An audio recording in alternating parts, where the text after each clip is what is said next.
Gus, Gus Mira, Bu Nur Jentik.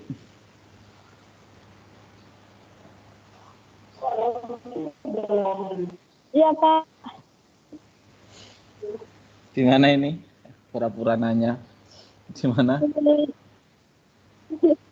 Di sekolah, mencoba di sekolah. Oh, di sekolah. Aman? Iya. Aman sekolah? Oh, aman. Nggak tahu nanti kalau sinyalnya putus-putus. Oke, lumayan. Oke. Almari gimana? Oke. Rusak semua pintunya. Iya, kaget kemarin. Baru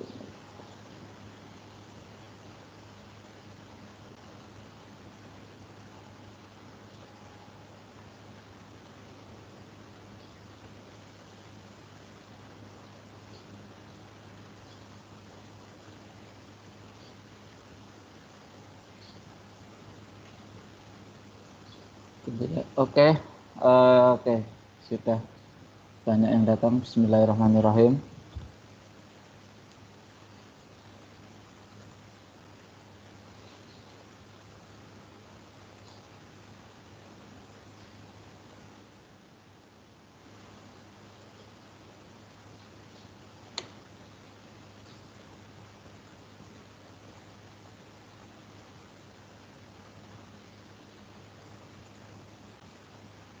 Assalamualaikum warahmatullahi wabarakatuh. Waalaikumsalam warahmatullahi wabarakatuh. Waalaikumsalam warahmatullahi wabarakatuh. Oke, kita mulai ya.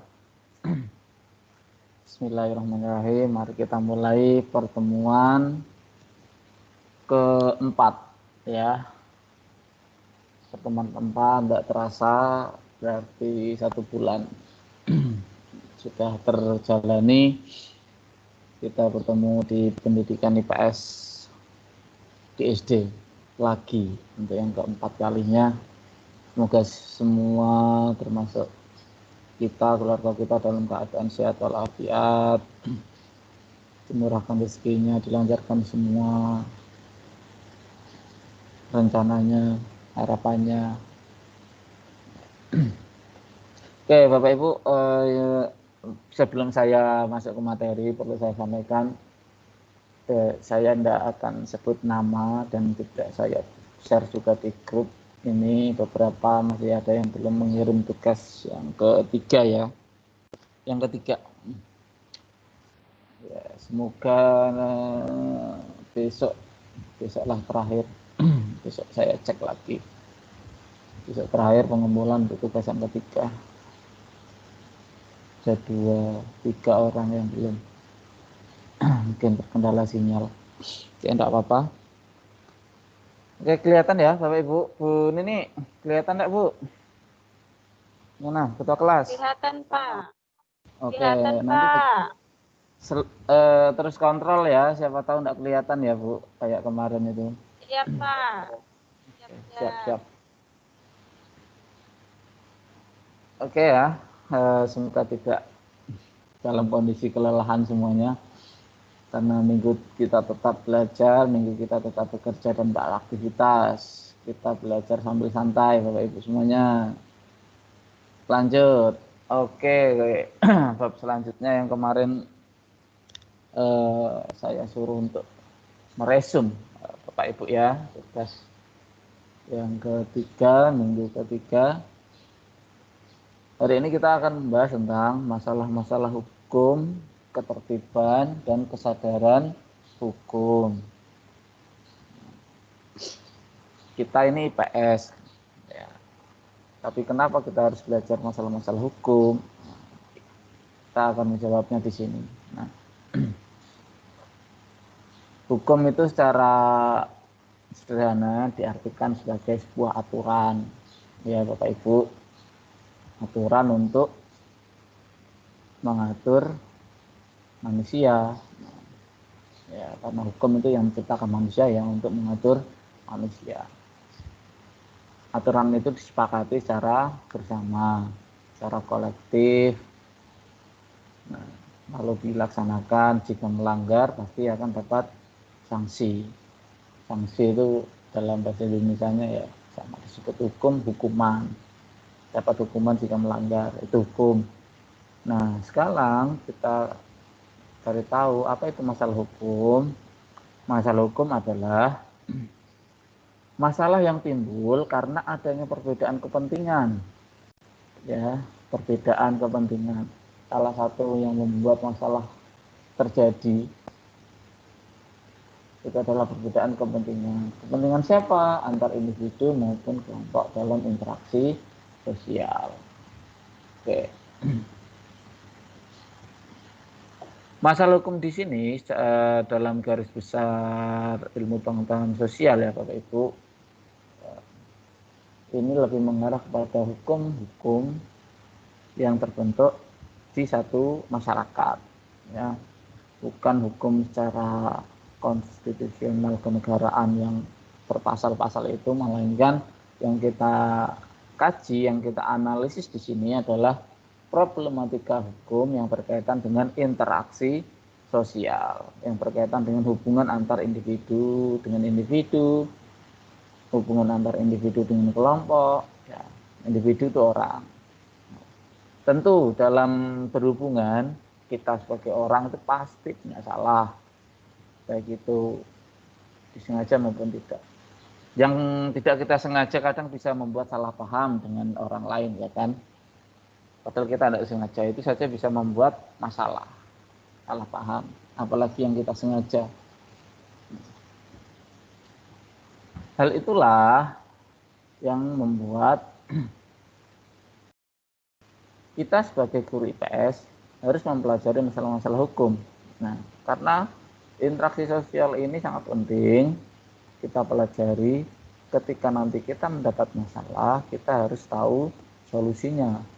Solusi secara sosial, bukan solusi secara hukum, pidana maupun perdata. Contoh sesuatu yang bersifat dengan masalah hukum secara sosial ya. Contohnya ini, di sebuah kampung, kan itu ada orang kaya lah, orang yang mungkin super kaya, membuat pagar itu sangat tinggi. Membuat pagar yang sangat tinggi untuk menjaga diri dari pencuri, tapi menghalangi akses jalan umum dan meresahkan tetangganya. Mungkin tetangganya ini kurang mampu sehingga rumahnya kecil, dan sudah rumah kecil dibangun pagar yang tinggi, akses jalan ditutup karena pagar. Nah, ini secara sosial ini masalah itu Bapak-bapak semuanya. Dan ini akan menjadi fokus pada praktek pembelajaran kita. Bagaimana cara mencari solusi atau mengatasi hal seperti ini. Ini kan masalah termasuk lebih condong ke masalah sosial. Tidak mungkin kita selesaikan hal ini secara hukum konstitusional, secara pidana, tidak mungkin, karena dia juga punya hak untuk membangun pagar karena itu memang berdiri di atas tanah pribadinya, dibuat atas dasar modal pribadinya. Nah, tapi ternyata di satu sisi dengan pagar yang terlalu tinggi itu akan meresahkan warga, meresahkan tetangganya, termasuk sangat menghalangi akses jalan umum. Nah, ini salah satu contoh yang membedakan masalah hukum dilihat dari sisi interaksi sosial dengan masalah hukum secara pidana, seperti mencuri, merampok, itu sesuatu yang pidana. Nah, kita sebagai pendidik dalam pendidikan ilmu sosial akan lebih belajar pada konteks masalah hukum yang seperti ini. Nah, kira-kira ada contoh lain enggak Bapak Ibu? Selain pembuatan pagar yang sangat tinggi ini. Nah, contoh lain di kampung misalnya ya. Hal yang umum terjadi tapi kadang kerap membuat masalah. ada pesta perkawinan, ya. Di sebuah kampung ada tetangga kita buat pesta perkawinan, sewa orkes tahu ya itu ya Bapak Ibu ya, elektron kalau di sini itu namanya elektron ras, satu hari satu malam dimalakan terus, panggil penyanyi banyak yang datang, banyak yang kemudian disalahgunakan hiburan tersebut menjadi ajang joget dengan mabuk-mabukan, akhirnya terjadi pertikaian. Nah, tetangga yang berada tepat di sebelah rumah tentu akan mengalami keresahan pastinya seperti itu. Nah, itu masalah hukum yang kemudian secara sosial menjadi titik fokus pada kajian kita sebagai guru pada ilmu sosial ya. Itu contoh lain bahwa kita harus melihat sisi masalah hukum itu dalam kacamata guru ilmu sosial ya. Kenapa bisa seperti itu, terus bagaimana solusinya? Nah, itu yang akan kita pelajari, masalah-masalah hukum di sini ya. Banyak tuh contoh lain terkait dengan masalah-masalah hukum. Setiap masyarakat memiliki masalahnya masing-masing, setiap suku itu pasti memiliki masalahnya masing-masing. Nah, itu yang bisa menyelesaikannya ya lingkup sosial itu sendiri. Ini ya Bapak Ibu keterkaitan. Jadi masalah hukum dalam konteks ini berkaitan dengan norma atau aturan secara sosial kemasyarakatan yang ada di masyarakat. Jadi ada aturan di masyarakat yang harus kita patuhi, ternyata tidak dipatuhi, itu berarti terjadi masalah dengan hukum tersebut. Nah, beda dengan hukum secara konstitusional seperti kasus pencurian, pembunuhan dan lain sebagainya, itu lebih ke aspek hukum secara pidana. Nah, kita juga bisa mempelajari hal-hal seperti kasus pencurian, pembunuhan, tapi bukan dari sisi kejahatannya, bukan dari sisi korban, tersangka, pengadilan dan lain-lain, melainkan dari sisi sebab musabab atau dari sisi dari sisi sosial, bagaimana kehidupan lingkungan pencuri tersebut, kenapa dia melakukan pencurian. Nah, kita sebagai ahli sosial harus mencari tahu benang kusut yang ada di belakang sehingga terjadinya pencurian tersebut. Apa yang memotivasi pencuri itu untuk melakukan pencurian. Nah itu ya bedanya ya Bapak Ibu, harus bisa mencari tahu, harus bisa menekankan bahwa kita sebagai ahli sosial memiliki perspektif yang berbeda dengan perspektif yang lain. Nah ini pada dasarnya masalah hukum merupakan salah satu kajian dari ilmu pengetahuan sosial yang bertujuan untuk mencari solusi atau pemecahannya gitu. Jadi keterkaitannya itu bahwa kenapa masalah hukum itu sangat perlu ilmu pengetahuan sosial. Jangan salah Bapak Ibu, di kepolisian, di tentara itu mereka itu ada semacam pendidikan ilmu sosial ya, khususnya pendidikan psikologi, sosiologi, antropologi. Itu tujuannya agar pihak kepolisian, pihak tentara itu mengerti jalan pikiran dari musuh yang akan mereka hadapi. Salah satunya ketika melihat pencuri, nah, kira-kira untuk mengusut pencurian tersebut agar tidak terjadi itu kita harus mencari kondisi lingkungan sekitarnya dan seterusnya. Jadi masalah hukum itu bisa dipelajari dari sisi sosial dan bisa dipraktikkan oleh semua kalangan, bukan hanya kita mahasiswa, rakyat umum, sipil. Ternyata militer pun sangat dianjurkan untuk belajar tentang masalah-masalah hukum dalam perspektif ilmu sosial. Ya Bapak Ibu.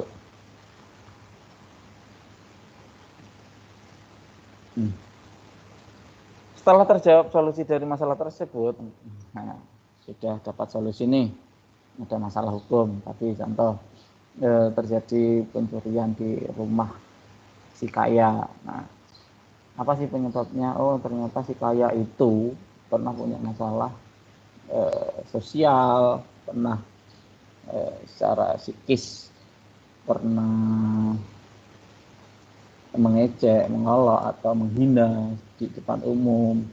Terus kemudian pencuri itu dendam, akhirnya tidak mau mencuri, terus kemudian termotivasi untuk mencuri karena rasa dendam, jengkel. Nah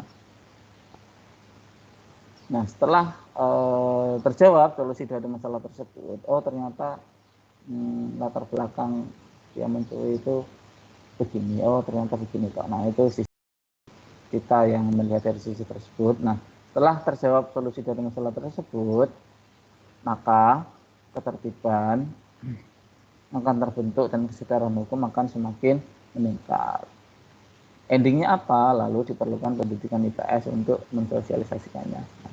Ketika solusi-solusi yang tadi saya contohkan hanya satu kasus ya tentang pencurian. Jadi intinya apa? Setelah terjadi kasus pencurian itu kan kita jadi tahu, oh ternyata kasus pencurian itu bukan hanya karena orang itu butuh ingin mencuri, tapi karena pernah memiliki dendam dengan seseorang, cara interaksi, ya kan? Nah setelah terjawab dari solusi tersebut, kita kan tahu, oh ternyata kita jangan sampai memandang sebelah mata kehidupan orang, kemudian kita mengejek, menghina, mengolok dan seterusnya, karena hubungan yang tidak baik itu bisa memicu terjadinya masalah hukum seperti pencurian. Oke ya, jika sudah ketemu solusinya, nah jadi kan orang-orang sudah tahu, oh berarti jangan memandang rendah orang lain, akibatnya akan seperti itu. Nah, otomatis apa yang terjadi? Bahwa orang akan sadar secara hukum, terjadi kesadaran. Nah, terjadi pula ketertiban karena adanya sanksi dari pelaku kesalahan hukum yang melakukan tadi. Jadi setelah solusi ketemu akan tercipta ketertiban dan terbentuk kesadaran hukum. Nah, kesadaran hukum itu pasti akan meningkat seiring jalannya waktu ketika kita secara sosial maupun secara konstitusional bisa mencari solusi dan pemecahan dari pelaku masalah-masalah hukum. Oke. Nah, setelah tercipta ketertiban di masyarakat, setelah tercipta kesadaran hukum yang tinggi, diperlukan pendidikan IPS. Nah, disinilah kuncinya, Bapak Ibu semuanya. Kita yang paling berperan di sini sebagai guru IPS. Kita sejak dini harus bisa mensosialisasikan kepada peserta didik tentang pentingnya kesadaran hukum, menjaga ketertiban dan tidak menimbulkan masalah hukum yang ditimbulkan karena adanya perbedaan kepentingan atau secara interaksi membuat masalah. Kita harus memberitahu, mensosialisasikan kepada peserta didik bahwa interaksi sosial itu harus tetap dijaga dengan baik. Jangan sampai dengan tidak berlangsungnya interaksi sosial yang baik, maka akan terjadi dendam. Ini Bapak Ibu, interaksi sosial ya, ini sangat penting untuk kita jaga. Secara kehidupan pribadi, mungkin saya, mungkin Ibu Bapak semuanya pernahlah mengalami sebuah masalah ya mungkin belum bisa dikatakan masalah hukum, tapi bisa dikategorikan masalah hukum yang terjadi akibat kesalahan dalam interaksi sosial. Satu contoh, ini hal yang sering terjadi ya. Hal yang sering terjadi di kehidupan kita itu adalah salah bicara, terus kita ngomong kadang di depan, kadang di belakang, tapi ketika kita salah bicara, ngomongin orang, dan orang tersebut tidak menerimanya karena menurut orang tersebut itu sesuatu yang menyakitkan, nah itu sudah termasuk masalah. Ya, Bapak Ibu, itu membuat masalah dan itu bisa dimasukkan ke hukum pidana juga. Jika pelaku, jika korban itu merasa memang benar-benar tersakiti atau terhina. Namun hal-hal seperti itu lebih mengarah ke masalah secara sosial. Nah, cara mengatasinya tidak harus masuk ke jalur hukum, melainkan diperbaiki interaksinya, saling memaafkan, bertemu, saling bicara satu sama lain. Nah, ini yang sangat perlu saya sampaikan. Kita tidak akan mungkin bisa membuat interaksi sebaik mungkin dengan orang lain karena pasti ada celah-celah di mana kita pasti pernah mengalami salah bicara, salah perilaku, itu pasti. Nah, selain kita harus menjaga diri dalam berbicara, nah kita harus memiliki rasa yang lebih besar untuk menerima maaf dari orang yang melakukan kesalahan tersebut. Ya, ini yang harus kita sosialisasikan juga kepada anak murid terkait dengan pendidikan IPS yang akan mempengaruhi ketertiban dan kesadaran hukum di masyarakat. Oke. Sekali lagi saya tekankan bahwa di sini Ibu, Bapak sebagai guru tugasnya bukan hanya mengajar angka, mengajar huruf, melainkan mengajari hal-hal yang berkaitan dengan interaksi sosial yang semestinya, yang sepatutnya, yang baik dilakukan, yang buruk ditinggalkan. Tugas berat, tapi insya Allah kita sebagai guru bisa melakukannya. Oke, Bapak Ibu. Nah, slide selanjutnya. Masalah hukum ini panjang. Slide-nya tidak nampak. Hah? Slide-nya masih halaman pertama, Pak. Dari tadi. Dari tadi ya, ini yang Bu Aska. Iya Pak, masih pendidikan IPS di SD Pak. Loh, Mungkin semuanya, Pak. Iya kenapa ya? Pak. Semua. Ibu Nini tidak bilang. Oh, saya pun mungkin belum bilang ya, ini slide ke berapa gitu ya. Ini sudah slide ke saat yang satu kan judul ya, biasalah cover ya, 1, 2, 3, 4. Slide ketiga belum sama sekali keterkaitan. Belum Pak, belum. Belum ada Pak. Misalnya, Belum, Pak. Belum. Oke lah. Tapi dicatat kan, Bapak Ibu rajin mencatat kan, catat yang poin-poin penting saja. Begitu mahasiswa memang begitu, harus rajin mencatat. Jadi berbagi pengalaman saja dulu waktu saya pertama kuliah, kan tidak tahu ya, saya kampung masuk universitas di kota besar, kota Jawa Tengah, kuliah duduk pertama kali. Jadi kalau SMP SMA kita kan pakai meja ya kan. Tapi sekarang SMP SMA sekarang bagus, banyak yang langsung satu set kursi. Nah, ketika di kuliah ternyata tidak pakai meja, jadi kursi satu set dengan meja yang melengkung di depan kita itu. Pesan pertama yang selalu saya ingat dari dosen saya dulu itu, kalian tuh mahasiswa, bukan murid. Siswa, mahasiswa. Maha itu tinggi, siswa yang paling tinggi itu ya kalian gitu, anak kampus. Kalau kalian dulu masih didikte untuk menulis, di sini tidak, di kelas ini, di kuliah ini saya tidak akan mendikte kalian, karena kalian yang butuh nilai itu saya yang beri tapi kalian yang butuh. Jadi tanpa disuruh kalian harus bisa mencatat apa yang saya sampaikan. Jadi begitu memang rata-rata. Itu cerita dulu ya. Sampai lulus catatan saya tuh selalu saya simpan ya. Dulu kan pakai binder itu, pakai yang kertasnya bisa ditukar-tukar itu yang ada lubang-lubangnya pinggir itu. Apa namanya? Setelah selesai kuliah, stapler, jilid, saya kumpulkan semuanya. Sampai sekarang masih ada. Dari saat semester 1 sampai semester 8. 4 tahun. Catatan masih ada. Insya Allah masih ada. Karena penting, tidak mungkin kapasitas otak kita menangkap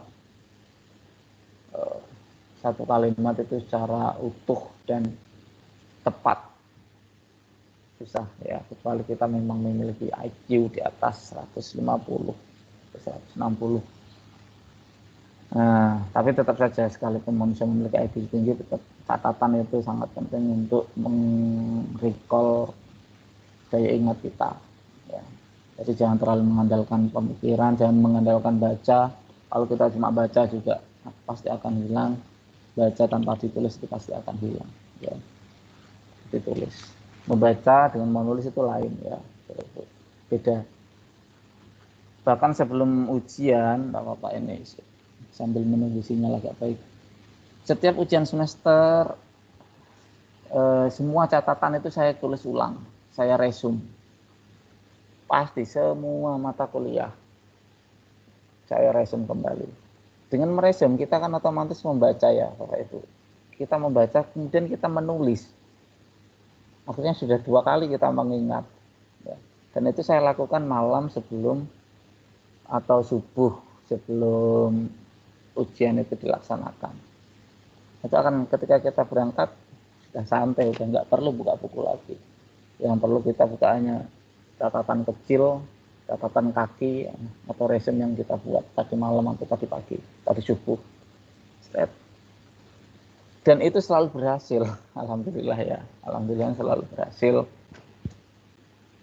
sampai lulus ya.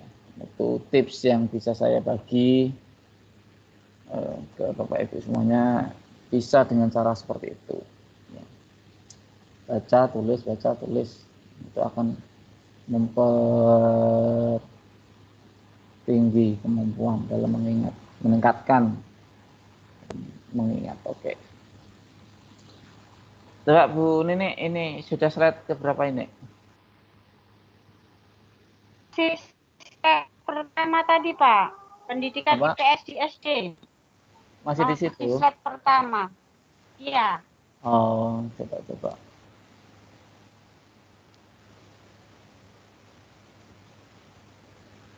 Oke, yang ini? Oke, tujuan pendidikan IPS Pak. Keterkaitan, Pak.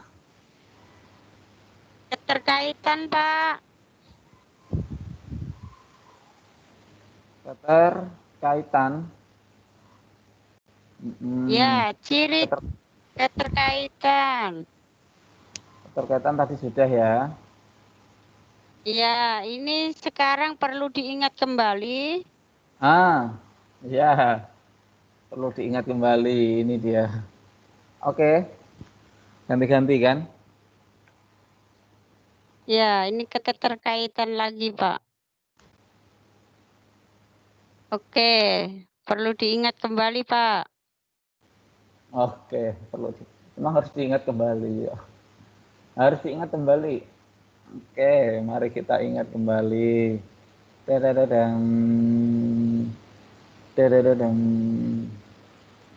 Perlu diingat kembali.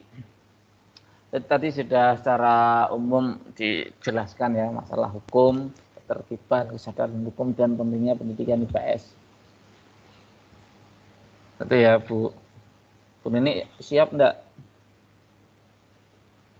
menjadi agen sosialisasi pendidikan sosial? Apa itu, Siap Pak? ya Bu? Siap yang ngajari anak-anaknya ya, Insya bukan hanya Allah. ngajari baca Insya tulis. Allah, Pak. Siap. Oh, Siap, Pak. Insya Allah. saya tahu Abu Nenek rajin, ya kan? Bu Rasmi lebih tahu lagi. Perlu diingat kembali, kenapa manusia disebut makhluk sosial? Bu Rasmi, Bu Ibaba, Iya, Pak. coba apa Bu? Ada 3 ini. Kenapa kita disebut makhluk sosial? Karena manusia saling karena manusia saling berinteraksi satu sama lain. Hidup dalam masyarakat. Oh, yang di slide ini Bu, tinggal baca. Nggak ada ya slide-nya Bu? Belum, Tidak Pak. ada, Pak. Masih Bukan, tidak keterkaitan, ada. Pak. Tidak ada, Pak. Masih keterkaitan, Pak. Oh alah, patut. Mohon maaf Bu Rasmi. Ada, Pak, ada. Ada yang itu lainnya Pak, tapi kami tidak, dari tadi tidak. Mungkin ada yang nyangkut, ada yang enggak. Oke, Tidak ada yang muncul. dicatat aja enggak. Catat aja enggak apa-apa. Mungkin sambil menunggu yang keterkaitan Ya, Pak. Ya. perlu diingat kembali ini ya. Perlu diingat kembali kenapa manusia disebut makhluk sosial. Betul kata Bu Rasmi tadi ya. Yang pertama karena kita itu saling berinteraksi, berhubungan ya. Interaksi itu berhubungan. Yang kedua saling membutuhkan dan saling ketergantungan. Yang ketiga tidak dapat hidup sendiri. Nah, ini mengingat kembali pada materi pertama, perjumpaan pertama tentang pendidikan ilmu sosial, dasar-dasar ilmu sosial. Nah, dengan demikian, ya, Ibu, Bapak, sudah seharusnya kita harus tahu dan paham tentang apa yang harus kita lakukan semestinya sebagai makhluk sosial dan mengajarkannya ke generasi selanjutnya. Tadi yang saya sampaikan bahwa kita sebagai guru bukan hanya mengajar angka dan huruf, melainkan sebagai agen sosialisasi. Kita sebagai agen penyampaian informasi tentang nilai, norma yang ada di masyarakat yang harus kita sampaikan ke generasi selanjutnya, yaitu kepada peserta didik.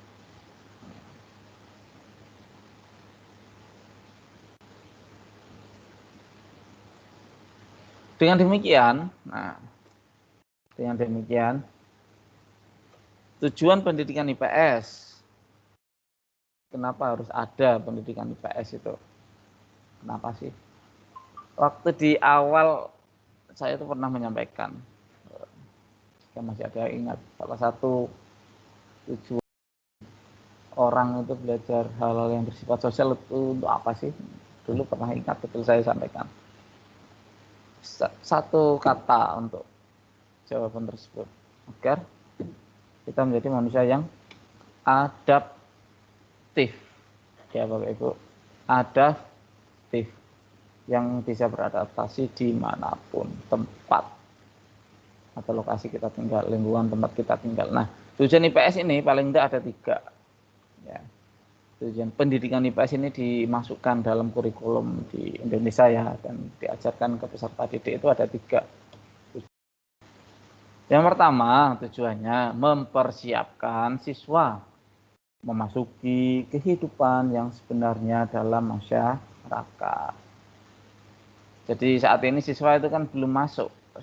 Nah, dalam konteks ini maksudnya adalah belum masuk secara sebenarnya, karena siswa itu termasuk dalam kategori usia yang belum bisa memahami norma yang ada di masyarakat secara keseluruhan. Makanya sebelum siswa tersebut terjun langsung dalam interaksi yang lebih luas di masyarakat, kita harus mempersiapkannya di kelas. Kita kasih tahu, anak-anak kalian itu tidak boleh ngebut di jalan ya, apalagi di desa, di depan rumah itu nggak boleh kencang-kencang naik motor, itu nggak sopan. Nah, kita ngomong gitu saja kita sudah ngajarin ke anak-anak tentang pendidikan IPS, termasuk mengajarkan tentang hal-hal yang bersifat dengan masalah hukum. Oh iya, ngebut itu nggak boleh. Pertama memang nggak sopan, mengganggu ketertiban. Belum lagi kalau terjadi kecelakaan, nabrak orang, nabrak hewan, itu akan jadi masalah besar. Oh, seperti itu. Nah, itu termasuk contoh dari peran kita sebagai guru dalam pendidikan IPS. Ya, Bapak Ibu, kita harus bisa mempersiapkan dengan baik siswa kita.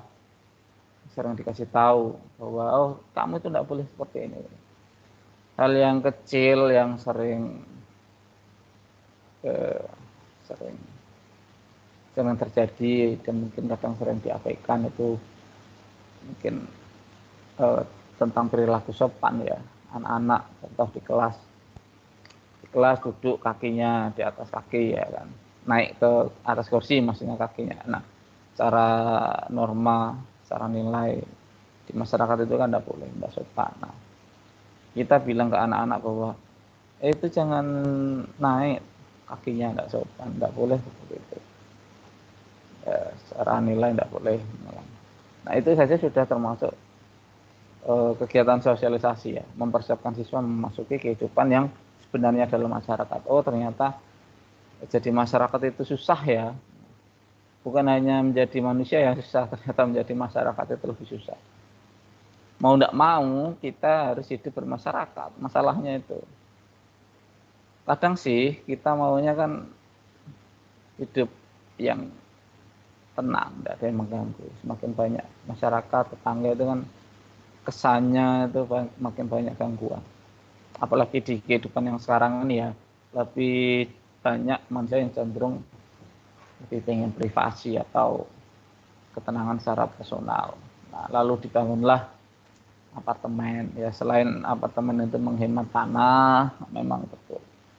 Tapi satu sisi apartemen itu adalah tempat seperti tempat menutup diri seseorang, menutup diri dengan orang yang lain. Oke. Bapak Ibu, set.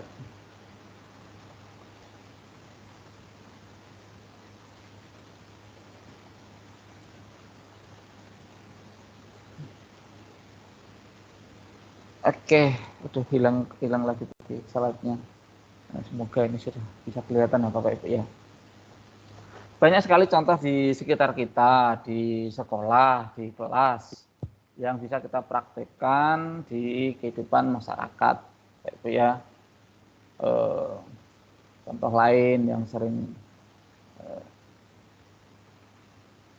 dianggap ya, hal biasa di sekolah, contoh bilang bodoh, contohnya bilang bodoh ke kawannya, itu saja tidak bisa bodoh betul. Itu jangan sampailah, jangan sampai pernah ya, jangan sampai pernah sekali kata-kata itu keluar dari seorang murid, apalagi sebagai seorang guru ya. Semoga jangan pernah. Kalau memang mengatakan anak itu memang tidak bisa, mungkin katakan belum bisa atau belum pandai, jangan pernah mengatakan itu bodoh. Contohnya seperti itu hal yang simpel, yang sederhana, yang sering terjadi di anak-anak itu kan seperti itu. Kadang bilang seperti itu. Nanti kalau memang Bapak Ibu ada dengar seperti itu, tolong diajarkan anaknya untuk jangan bicara seperti itu. Nah, itu termasuk contoh kita sebagai guru sudah melakukan sosialisasi terkait dengan pendidikan IPS, yaitu mempersiapkan siswa ya, mempersiapkan siswa masuk ke dunia yang sebenarnya, dunia masyarakat. Nomor 2, tujuan pendidikan IPS secara umum yaitu mengenalkan manusia terhadap lingkungan sekitarnya. Kasih materi, lingkungan tempat tinggal di masyarakat ini itu begini. Nah, Jawa itu begini, Sulawesi itu begini, Bali itu begini. Nah, jadi tahu kan, jadi anak-anak pun tahu ketika mereka mau berkunjung ke tempat-tempat itu kan sudah paling tidak memiliki mindset memiliki pemahaman, oh dulu saya pernah diajar bahwa lingkungan di sini itu begini-begini. Oke, Bapak Ibu. Yang ketiga, membentuk warga negara yang baik. Nah, salah satu tujuan pendidikan IPS itu agar kita menjadi warga negara yang baik. Selain taat pajak, nah orang yang taat pajak kan disebut warga negara yang baik. Insya Allah saya selalu taat pajak, tertib pajak itu penting karena lewat pajak sumber pendapatan negara ya. Nah, bentuk warga negara yang baik dalam artian tidak melakukan hal-hal yang bersifat konflik. Ya. Itu poin pentingnya di situ. Tujuan pendidikan IPS berkaitan dengan pembentukan warga negara yang baik adalah agar kita sebagai warga yang berada dalam suatu wadah negara ini jangan pernah menimbulkan sebuah konflik yang mengancam persatuan dan kehancuran secara luas.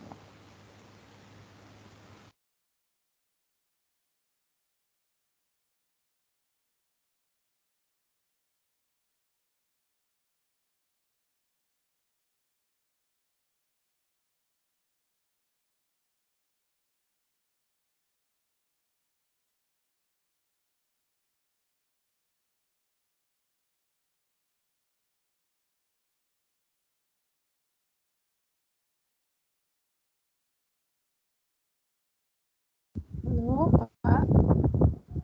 Suaranya Pak.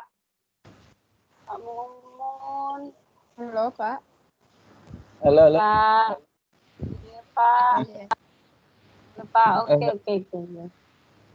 Tadi kayak ada suara Ya.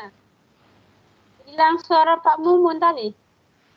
iya sempat hilang memang. Soalnya tadi saya dengar ada suara panggilan enggak, suara apa gitu. Tiba-tiba hilang. Oke, sorry. Ini Bu Nini sudah slide yang ini kah? Tujuan pendidikan IPS kah? Belum nampak lagi Pak. Tadi sudah nampak tapi ini belum nampak lagi Pak. Belum nampak lagi Pak. Tadi sudah nampak. Sudah nampak, sekarang belum. Sudah itu. Ada. Saya belum Bu As, Pak. Sudah As. tadi.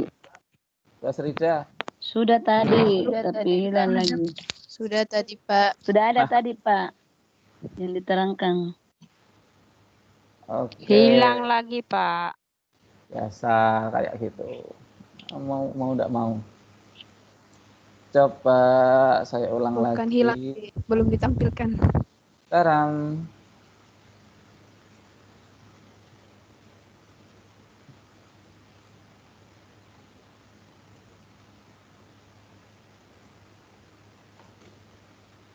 Belum Pak. nah, ini di tujuan pendidikan IPS itu tadi ada 3 ya, secara mendasar. Iya. Sudah. Sudah ada? Ada, Pak. Oke. Tapi sudah dicatat lah ya tadi. Saya Sudah seharusnya sudah Sudah. dicatat sih. Bapak. Jadi ini keterkaitan ya kita sebagai guru IPS dan tugas kita sebagai warga masyarakat. Banyak tugas kita ya Bapak Ibu sebagai guru IPS ini. Karena ini tanggung jawab kita loh Bu, Pak. Termasuk tanggung jawab kita jika ada anak yang tidak bisa hidup di lingkungan masyarakatnya dan ternyata anak tersebut pernah sekolah, itu berarti tanggung jawab seorang gurunya. Pasti itu kalau ada anak yang lulus sekolah kemudian dia tidak bisa menjadi pribadi yang baik di masyarakat, kita termasuk yang bertanggung jawab atas hal itu. Ya betul, kita memang seorang guru yang memiliki batas waktu tertentu mengajar anak murid kita di kelas. Ya. Lebih banyak di lingkungan masyarakat, teman dan lingkungan keluarganya. Kalau secara akademik, oke, mungkin orang tua itu memiliki peranan yang lebih penting juga. karena waktu lebih banyak di keluarga, di rumah daripada di sekolah. Sekolah hanya beberapa jam saja. Nah, tapi secara sosial, nah ini yang penting. Pendidikan karakter itu sebenarnya adalah poin utama dari Kurtilas ini. Kurikulum 13 ini yang paling diutamakan adalah pendidikan karakter ya Bapak Ibu ya. Karakter building. Jadi meskipun kita hanya beberapa jam di sekolah, tapi kita harus memaksimalkan sebagai seorang guru, apalagi yang kita mendapat materi IPS ini, kita harus bisa memaksimalkan peran kita sebagai guru untuk mengajarkan hal-hal yang baik pada siswa kita. Paling tidak hal-hal yang tidak mengganggu masyarakat. Itu poin yang paling penting, itu yang tidak mengganggu, yang tidak meresahkan masyarakat. Nah, ya, insya bisa. Nah, mari diskusi. Yang ini kelihatan. Benar kelihatan enggak benar? Tanya yang sinyalnya agak susah. Tidak, Pak. Enggak nampak slide-nya. Suara Tidak jelas. ada, Pak. Iya, Tidak ada, suaranya Pak. jelas, tapi slide-nya nggak kelihatan. Kalau saya. Oh gitu ya. Tidak. Kayaknya Bapak Ibu lebih mending melihat slide daripada suara-suara sayup-sayup ini. Dan sinyal kayaknya ini, enggak tahu ini, coba saya cek. Padahal oke juga. Enggak apa-apa, yang penting suara ada ya. Pak Mursalim sudah ada belum Pak Mursalim ya? Pak Mursalim. Halo Pak Mursalim. Pak Mursalim. Mana Pak Mursalim? Ada orangnya.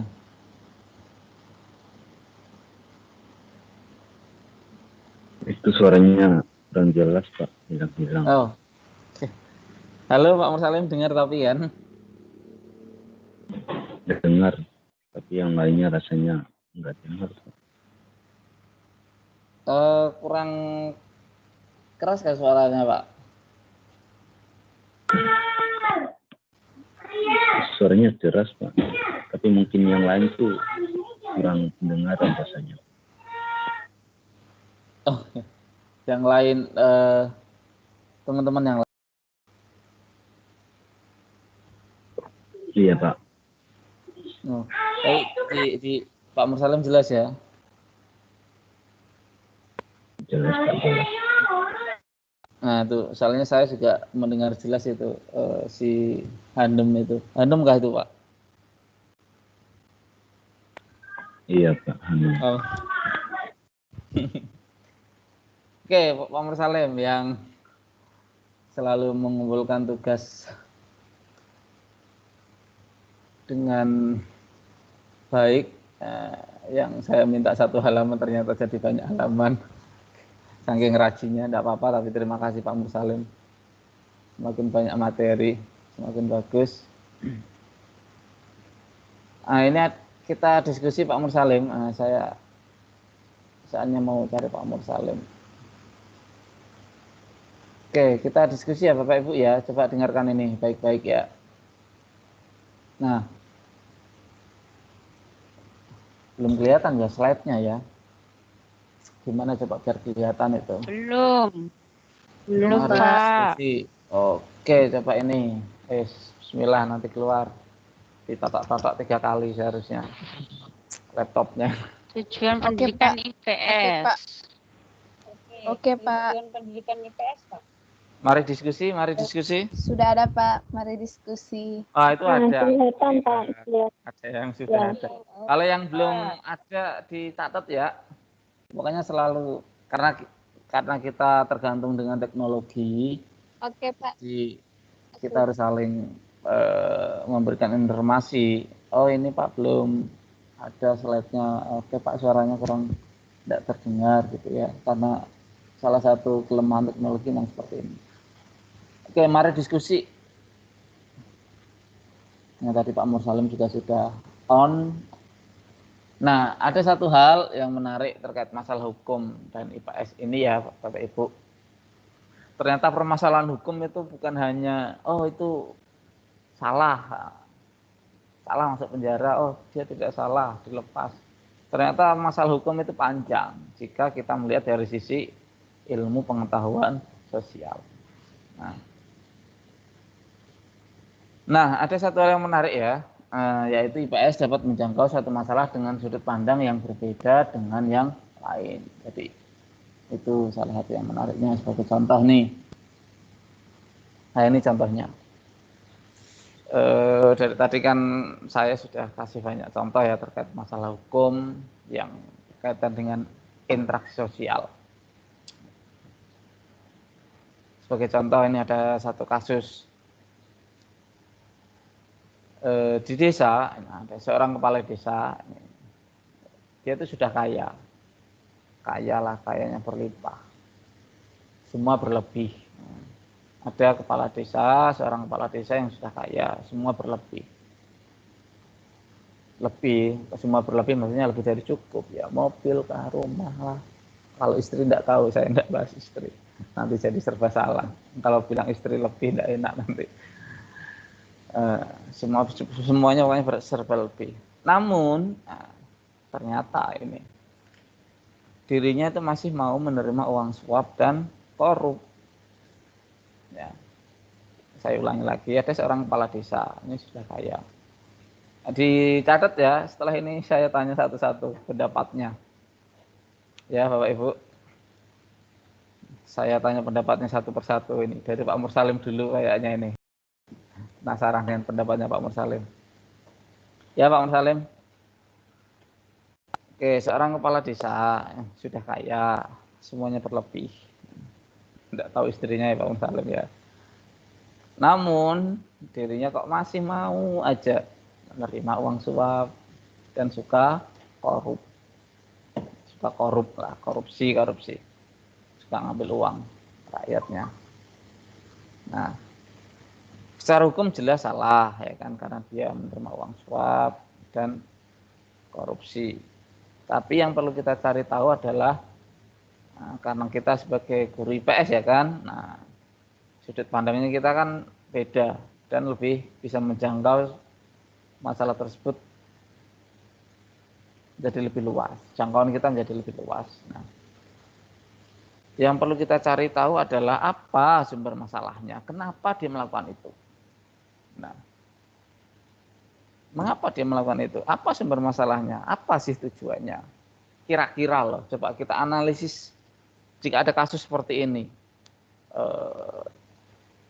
Kita berperan sebagai inilah masyarakatnya, coba contohnya gini, saya masyarakatnya, kepala desa saya tuh itu kepala desa padahal sudah kaya, sawah luas, mobil banyak, rumah 5, anak juga sudah mandiri semua, kerja semua, dokter, pengacara, kok masih mau ya nerima uang suap, padahal itu tuh 5 turunan, tidak sampai 7 turunan. Lagi itu 5 turunan itu udah cukup, itu berlebih, itu kenapa masih mau ya uang suap, kok masih mau ya korupsi. Wah, nggak beres ini kepala desa ini. Wah, harus kita atasi ini masalah seperti ini. Nah, jangan sampai nanti kita milih kepala desa yang salah lagi. Oke, itu contoh ya, contoh saya memerankan sebagai masyarakat. Nah, tentu pasti akan bertanya seperti itu. Masyarakat secara umum pasti akan bertanya seperti itu. Nah, kira-kira analisis dari Bapak Ibu itu gimana? Nah, gimana sih analisisnya jika ada kasus seperti ini? Pendapatnya tentang ini seorang kepala desa ini, kaya, berlimpah, masih aja mau apalah maksudnya ini.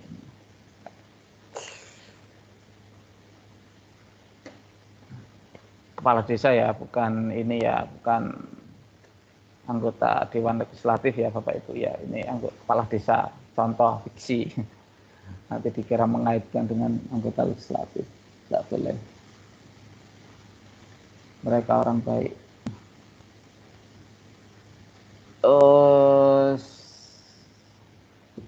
Kasih waktu kah atau langsung Pak Mursalim? Langsung kah? Gimana nih? Saya langsung aja Pak. Hah? Singkat. Mau tulis dulu? Nah, ini saya lagi tulis bagian. Oke. Tulis dulu. Yang lain juga ya. Semuanya nanti saya random, nanti saya acak. Coba ditulis dulu pendapatnya, biar enak, biar mikirnya agak slow. Kalau langsung kan nggak enak. Ditulis. Oke Bu.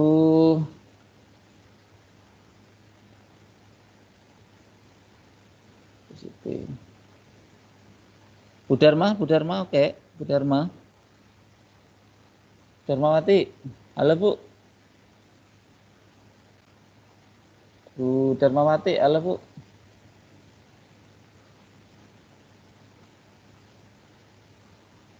Oke.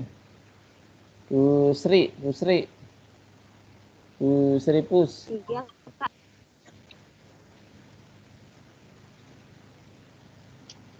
Oke, Bu Sri.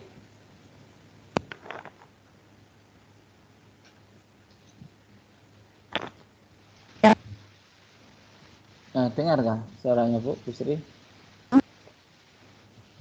Oh. Kedengaran tidak saya, Pak? Ya, kedengaran Bu.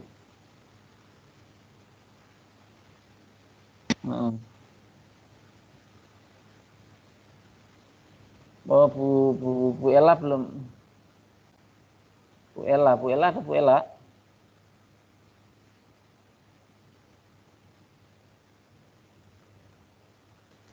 Iya, Pak. Bu Ella. Oh, ada. Oh ya, Bu Ella Sarmila ada. Ada semua ternyata. Bu Siti mana Bu Siti? Siti Rasdiana. Bu Siti. Assalamualaikum, Pak. Maaf. Kedengaran suara saya. Oke, dengaran Bu Dharmawati. Dari tadi, Pak, keluar masuk terus, ya Allah. Di atas bukit ya? Udah 5 kali pindah, Pak. Udah kasihan. Tapi sudah foto belum? 5 kali pindah itu.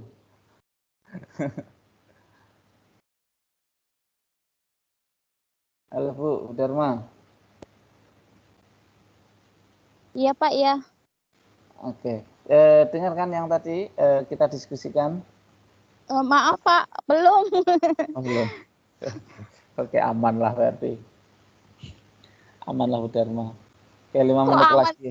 Kok aman sih, Pak? Aman, karena nanti enggak saya tanya soalnya. Saya nanya yang lain aja. Nanya Bu Asrida paling. Oh, yang sinyal-sinyal bagus ini harus dimanfaatkan ini. Beruntung yang sinyalnya enggak bagus. Terus nanti Bu Nuni pindah ke Alto. Baik Om Mahmud, saya mau pindah ke Alto lah biar Bu Dharmawati ke Raja Wali. Asik. Mau kah Bu Nini? Bu Nini mau?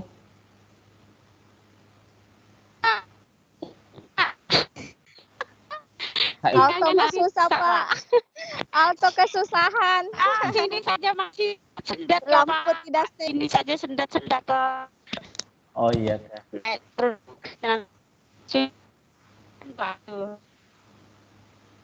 Iya sih, sendat-sendat memang.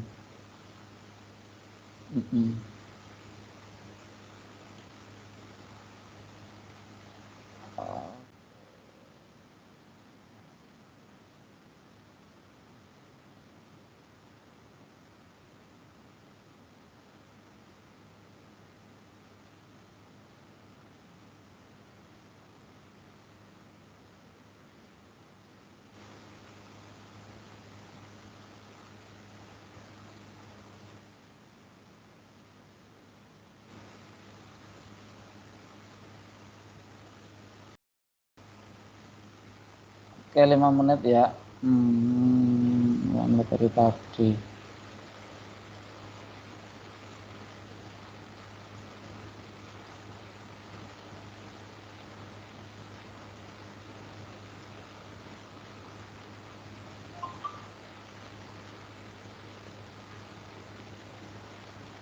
Oke, Pak Mursalim.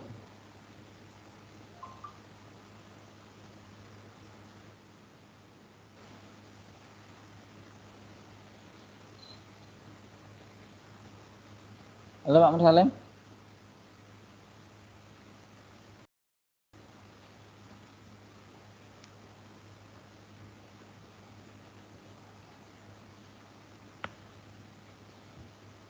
Sudah Pak Mursalim?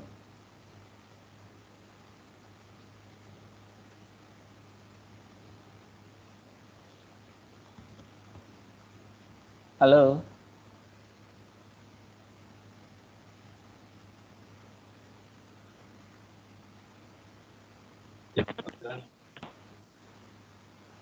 Mm-mm.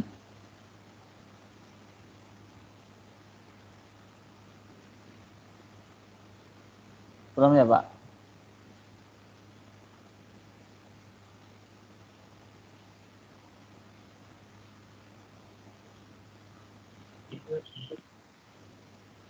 Coba tes Pak.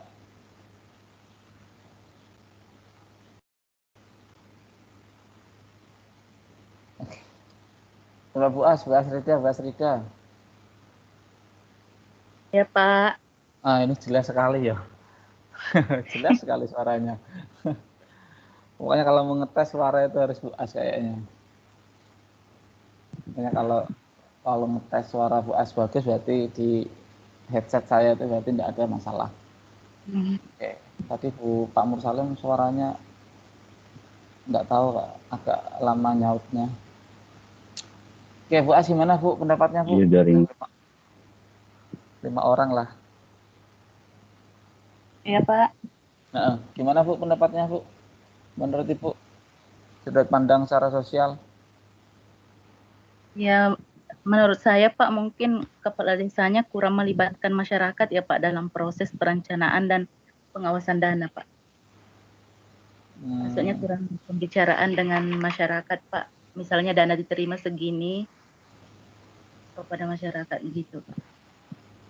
Itu yang membuat dia ini menerima uang suap dan korup ya Bu ya? Iya Pak. Oh, mumpung ada kesempatan gitu ya. Oh ini Dan rakyat masyarakat nggak tahu, ya kan rakyat nggak tahu kok. Sudahlah, terima dana. rakyat saya nggak tahu, nih nggak peduli saya dengan rakyat. Oke, ini saya saja yang tahu, saya ambil lah. Iya, oke, masuk juga, bisa jadi juga, ya kan? Iya. Contoh kita dapat uang, kita disuruh mengelola gitu. Nah, cuma kita sendiri yang megang, akhirnya yang terjadi adalah wah nggak ada yang tahu nih. Oke, dalam kondisi apapun itu manusia dengan sifat keserakahannya itu pasti bisa memiliki motivasi untuk mengambil. Iya. Yang awalnya tidak mau tapi akhirnya mau. Siapa sih yang nggak mau bonus? Ya. Lumayan dapat insentif tapi belum cair. Kayak gitu ya Bu. Seperti Pak Srida dapat insentif gitu. Lumayan cair. Oke, masuk Pak Srida, makasih. Pak Mursalim sudah belum Pak? Ya Pak. ya Pak, siap. Oh, siap. Oke, 86. Gengsi Bu, luar biasa. Ayo. Oke. Gimana Menurut pendapatnya saya Pak? sih ada 3 hal Pak ya. Wah, Ya, oke, mantap. Menurut saya kenapa kepala desa korupsi? Di sini ada 3 alasan. Pertama adalah faktor kebutuhan, kedua faktor serakah, dan ketiga adalah faktor lingkungan. Yang mau saya bahas di sini adalah yang paling utama adalah faktor kebutuhan. Mungkin kenapa kepala desa korupsi adalah untuk menutupi modal saat dia kampanye, saat dia serangan fajar istilahnya Pak ya, yang dikeluarkan oleh si pelaku. Hal lain yang tidak bisa dipungkiri yang mendorong perilaku korupsi adalah rendahnya pemahaman tentang peraturan perundang-undangan yang ada. Itu saja sih Pak, dari saya. Oke. Oke, masuk juga pendapat dari Pak Mursalim terkait dengan kenapa seorang pejabat itu korup ya. balikin modal ya. Secara bahasa masyarakatnya itu memang seperti itu, balikin modal. Tapi kadang kita yang jadi korban ya, akhirnya kita yang tidak dibagi uang ternyata kita dibaginya nggak seberapa atau kampanye, tapi kita sudah senang padahal uang yang diambil itu lebih banyak. Nah cuma di sini kan ini Pak Mursalim ya, si kepala desa ini kan sudah kaya, dia nggak perlu balikin modal, jadi ini kasus kan, ini sudah kaya semuanya berlebih, jadi mungkin bukan pada ke aspek ini pengembalian modal. Kalau pengembalian modal itu pada kasus yang lain yang umum. Nah ini kasus spesial kasus. Oke, bisa jadi yang lebih masuk dari ada 3 yang tadi Pak Mursalim jelaskan ya, keserakaan, kebutuhan, dan keterlingkungan. Bisa jadi ada faktor lingkungan yang dimaksudkan Pak Mursalim itu terkait dengan keinginan kepala desa ini untuk merumah shotgun baru. Oke, Pak Mursalim, terima kasih pendapatnya. Nah, Bu Nini gimana, Bu? Ya Pak, iya Pak. Ya Bu, gimana nih pendapatnya? Ya Pak, jelas Pak, suara saya Pak, suara saya jelas Pak. Jelas Bu. Ya. Kalau menurut saya mungkin untuk menguntungkan dirinya sendiri karena kebutuhan, kesempatan yang ada lah Pak. Terus? Gitu saja Pak saya. Oke, tambahan yang baru mungkin, kenapa secara sosial? Karena selalu merasa tidak cukup. Selalu merasa tidak cukup. Oh, ini Bu Ciku Siti ya? Iya, selalu merasa tidak cukup dengan harga yang sudah dipunya. Merasa tidak puas. Merasa tidak puas.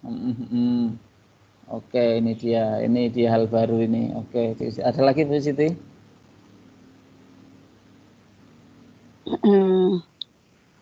Apalagi ya? Mungkin sebelum saya jelaskan.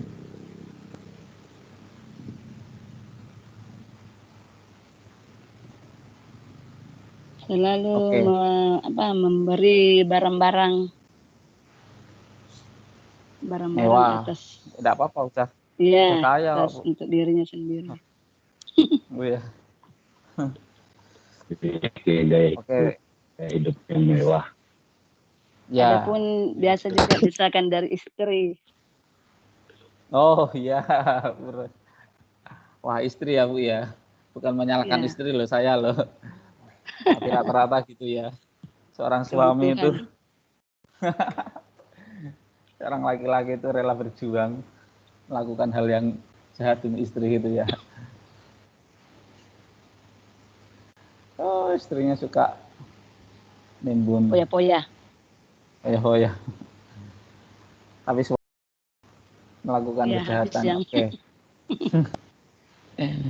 Tidak pandai mengatur. Oke, sebagai istri. Oke, tapi untungnya Bu Siti sebagai istri menjadi istri yang baik ya. Sehingga suaminya pun menjadi imam masjid yang baik. Kisare Mas. Oke, semoga setelah ini saya mendapat kiriman kue ke Segar Mas. Oke, terima kasih Bu Ciku Siti, terima kasih Bu Nini pendapatnya tadi. Oke, Bu Nini sudah berpendapat, bagus pendapatnya. Bu Siti menyampaikan hal yang baru, ya ini yang menarik tadi. Garis bawahi ada rasa tidak puas. Oke ya, Bapak Ibu, ini garis termasuk hal yang penting perlu kita pelajari. Oke. Dalam kajian ilmu sosial secara sosiologis psikologis itu kasus seperti ini salah satu yang menimbulkan atau yang menyebabkan itu adalah karena adanya rasa ketidakpuasan. Jadi manusia itu secara sosial memang secara psikis sosial ya itu memiliki rasa yang tidak ingin selalu puas, selalu ingin lebih dan lebih. Sekalipun orang itu sudah memiliki tingkat kekayaan, tapi dia ingin selalu lebih. Bukan hanya di sisi ekonomi, sisi pendidikan pun sama. Ada orang yang sudah sarjana, tapi dia ingin selalu tidak puas sarjana. Sarjana sosiologi tidak puas, sarjana sejarah tidak puas. Dia ingin menjadi sarjana matematika. Itu yang S1. Belum lagi S1 sudah 2 gelar. Tidak puas lagi. Belum puas ilmu yang saya dapatkan. Saya ingin S2 2 gelar. Tidak puas lagi S3 2 gelar. Luar biasa. Ada seperti itu ya. Kemungkinan ada. Cuma ya itu hanya contoh. Banyak yang merasa tidak puas terhadap kondisinya. Sekarang meskipun dia kondisi sudah bercukupan. Oke, terima kasih Cukup Siti. Oke, itu sajalah.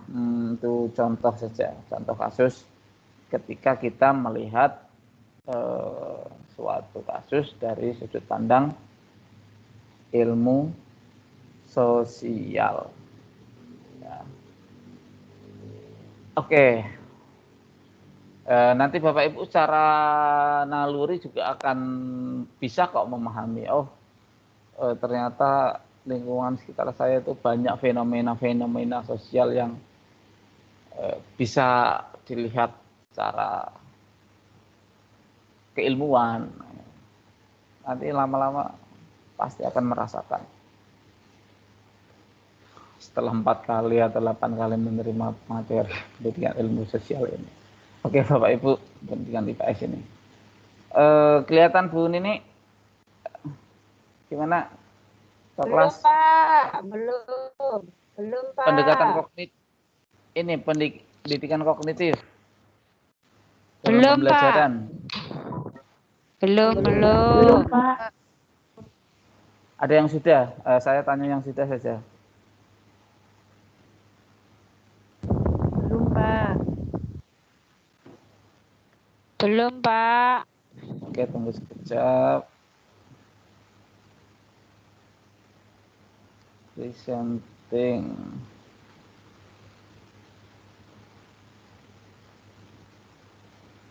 Pendekatan kognitif. Oke, kognitif ya. Kita kembali lagi ke kognitif dalam pembelajaran IPS. Jadi ini bab selanjutnya Bapak Ibu ya. Bab masalah hukum kita close. Insya Allah semua sudah memahami. Insya Allah lah semua sudah memahami. Nah, sekarang kita masuk ke bab selanjutnya tentang pendekatan pembelajaran IPS di SD. Ada beberapa pendekatan. Nah, yang pertama kita bahas adalah pendekatan kognitif dalam pembelajaran IPS di SD. Ya, di SD setelah dasar. Kognitif itu pengetahuan ya, pikiran, kerangka pikir, mindset itu sesuatu yang bersifat kognitif yang ada di kepala itu namanya kognitif. Oke. Oke, Bapak Ibu boleh dicatat ya kalau yang belum memiliki slideshow, tapi slideshow juga nanti akan saya share juga sih, ya. Nanti materi slideshow akan saya share juga, tapi catatan itu penting. Kalau cuma di share terus di HP tidak pernah dibuka itu kan juga percuma. Oke, kurikulum tingkat satuan pendidikan KTSP SD tahun 2006. Kurikulum tingkat satuan pendidikan itu namanya KTSP itu dulu ya di SD tahun 2006. 2006 mungkin Bapak Ibu semuanya itu SMA lah. Kok SMA ya Allah. Oh saya aja udah lulus SMA kok. udah kerja semuanya. Merumuskan bahwa ini KTSP tahun 2006, sekarang Kurtilas ya, 2013, merumuskan bahwa mata pelajaran IPS berfungsi mengembangkan kemampuan dan sikap rasional tentang gejala-gejala sosial serta kemampuan tentang perkembangan masyarakat Indonesia dan masyarakat dunia di masa lampau dan masa kini. Saya ulangi. Ini pengertian yang saya tulis berdasarkan Departemen Pendidikan Nasional ya. Kalau sekarang Kementerian Pendidikan Nasional. Fungsinya IPS. Kenapa sih ada IPS di sekolah itu? Kenapa sih ada pelajaran IPS itu? IPS itu yang terdiri dari sejarah, sosiologi, ekonomi, geografi. Kenapa sih? Karena IPS itu berfungsi mengembangkan, saya ulangi ya, mengembangkan kemampuan dan sikap rasional tentang gejala-gejala sosial serta kemampuan tentang perkembangan masyarakat Indonesia. Jadi kita ngajari IPS itu agar anak-anak itu punya kemampuan. Rasional itu berpikir rasional, berpikir jernih, berpikir masuk akal. Sesuatu yang masuk akal. Bukan sesuatu yang bersifat tahayul, percaya pada hal-hal yang irrasional. Tujuan IPS itu membentuk anak-anak yang rasional, yang peka terhadap sesuatu yang rasional, yang nyata, yang masuk akal. Tentang gejala-gejala sosial serta kemampuan tentang perkembangan masyarakat Indonesia. Jadi selain berfungsi untuk mengembangkan kemampuan secara pribadi, untuk kepentingan pribadi, nah ternyata IPS itu berkaitan juga untuk mendidik anak-anak agar selalu mengetahui tentang perkembangan masalah, perkembangan kehidupan, perkembangan ekonomi, perkembangan budaya yang ada di Indonesia, kita selaku masyarakat, dan di masyarakat di lampau dan masyarakat di masa lampau dan masyarakat masa kini. Sangat penting mempelajari sejarah masa lampau dan masa kini. Untuk apa? Agar kita punya pengalaman. Kenapa kita belajar sejarah sih? Coba. Kenapa kita belajar sejarah masa lampau terus kita pelajari? Angka, tanggal, memori, momen. Kenapa? Karena agar ketika kita belajar sejarah, kita tidak melakukan kesalahan yang sudah terjadi di masa lalu. Jangan sampai kita melakukan kesalahan atas kejadian di masa lampau. Itu kenapa kita belajar sejarah ya. IPS mempelajari berbagai kenyataan sosial dalam kehidupan sehari-hari yang bersumber dari ilmu geografi, ekonomi, sejarah, dan sosiologi. 4 ya, berdasarkan keputusan Departemen Pendidikan Nasional ya tahun 2007, ada 4 keilmuan yang masuk di IPS. Nah, ilmu sosial itu kan luas, tapi 4 yang masuk. Oke, kelihatan ya. Gimana Bu Nini? Belum kelihatan ke slide yang ini, pendekatan kognitif ini?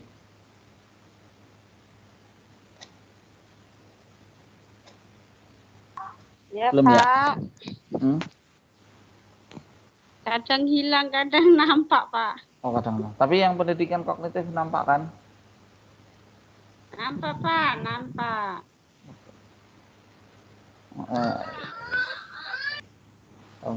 Oke. Tidak, kami Ada. tidak.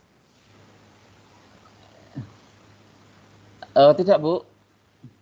Iya, nampak, Bu? tidak. Tidak. Sama sekali. Iya, tidak ada, Pak. Yang nampak apa? Tidak ada materi. Tidak ada. Yang ada? Ya. Yang ada cuma apanya? Yang ada Pak Mumu. Suaranya. Wajahnya kelihatan enggak? Suaranya Bapak jelas. Alhamdulillah normal Pak. Tidak. Alhamdulillah muncul. Nah, itu ada yang alhamdulillah muncul, siapa itu? Saya Pak mungkin jaringan sudah Dharma. normal. Oh, Dharma. Ada. Wah, Bu Dharma merdeka yo.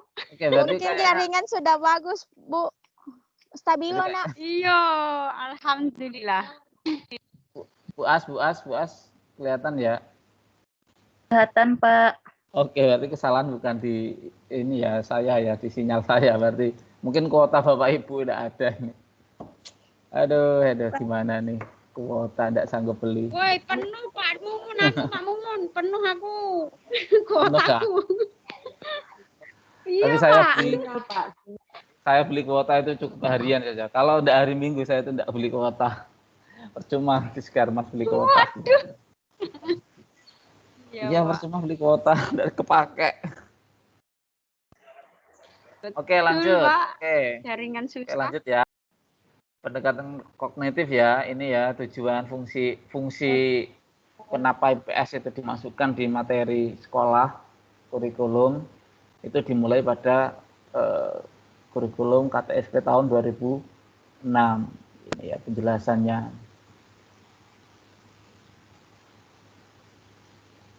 Nah, ini yang cukup menarik dan agak rumit ya Bapak Ibu ya. Nah, ini nanti akan saya jadikan tugas ya, biar saya juga belajar, Ibu Bapak juga belajar semuanya, karena sepertinya materi ini, materi pendidikan IPS di SD itu kan memang dari hal yang umum, secara teori yang dulu aksiologi, epistemologi, ontologi, ya, hakikat, landasan dan seterusnya. Sekarang semakin lama lebih ke praktek berkaitan dengan pembelajaran di kelas. Ya. Nah, sebelum kita jauh ada beberapa hal, kerangka konsep yang betul-betul harus kita pahami dan kita kuasai sebagai seorang guru. Ini sudah aplikatif, ini sudah mulai aplikatif. Karena apa? Karena hal ini berkaitan langsung dengan kompetensi kita secara personal sebagai seorang guru. Seorang guru kita harus memiliki kompetensi. Apakah itu yang harus kita kuasai secara konsep maupun praktik? Ya, sebagai seorang guru, ya kita memang tugas utama kita mengajar. Dalam mengajar itu paling tidak kita secara administratif, secara konseptual kita harus tahu hal-hal berikut ini. Apa saja itu? Dalam ini kita akan pelajari tentang perbedaan dari konsep-konsep yang harus kita kuasai. Yang pertama adalah pendekatan pembelajaran. Ini konsep. Tidak nampak. Oke, tidak apa-apa. Belum muncul, Pak. Pak. Kalau yang belum muncul, Pak. bisa lihat, bisa langsung lihat saja di halaman buku kan, buku ya Bapak Ibu ya. Seharusnya sih memang buku selalu dibuka Bapak Ibu semuanya. 5.3 ya, kegiatan belajar 1, halaman 5.3. Oh, itu panjang kalau mau membaca itu, silakan. Udah, Pak. Oke.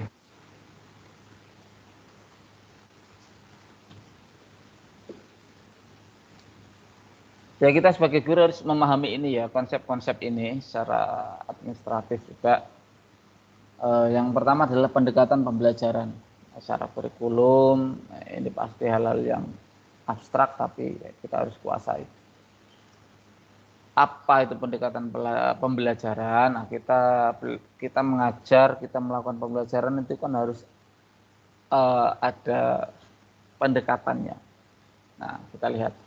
Pendekatan pembelajaran adalah sebuah sudut pandang. Sudut pandang melihat dari jalan atau arah tentang proses yang akan dan sedang dilakukan.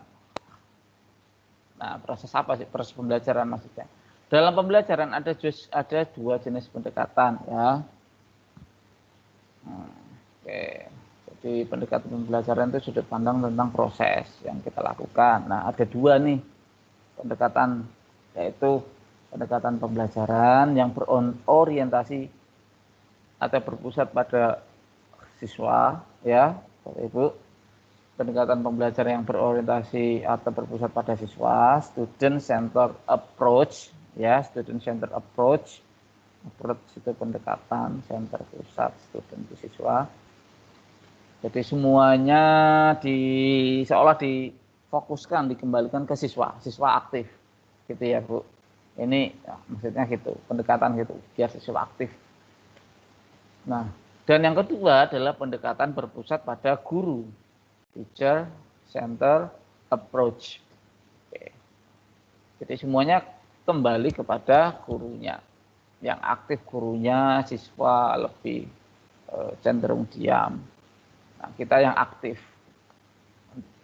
entah bagaimana cara agar kita aktif. Nah, intinya kita sendiri aktif, siswa pasif. Nah, teacher center approach. Contohnya ini ada pendekatan induktif dan pendekatan deduktif. Oke, contohnya gini Bapak Ibu, pendekatan pembelajaran ya. Saya datang ke kelas, masuk thread. Oke, datang ke kelas, entah itu kelas 1, kelas 5, nah, datang masuk. Biasa kita ucapkan salam, selamat pagi, cek. Selalu cek ya, kadang saya juga lupa, tapi insya Allah selalu saya cek kehadiran siswa, cek kebersihan. Nah, setelah itu kemudian kita ambil buku, kita mulai belajar. Ayo anak-anak, hari ini kita belajar matematika pecahan gitu contoh ya. Kita dikte, kita kasih contoh soal terus di papan tulis, anak-anak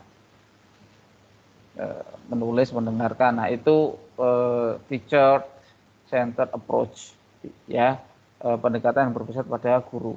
Itu contohnya seperti itu, gurunya yang aktif. Nah, beda dengan ketika kita melakukan pendekatan pembelajaran student center approach, yaitu siswa yang aktif. Kita masuk kelas seperti yang tadi opening sudah.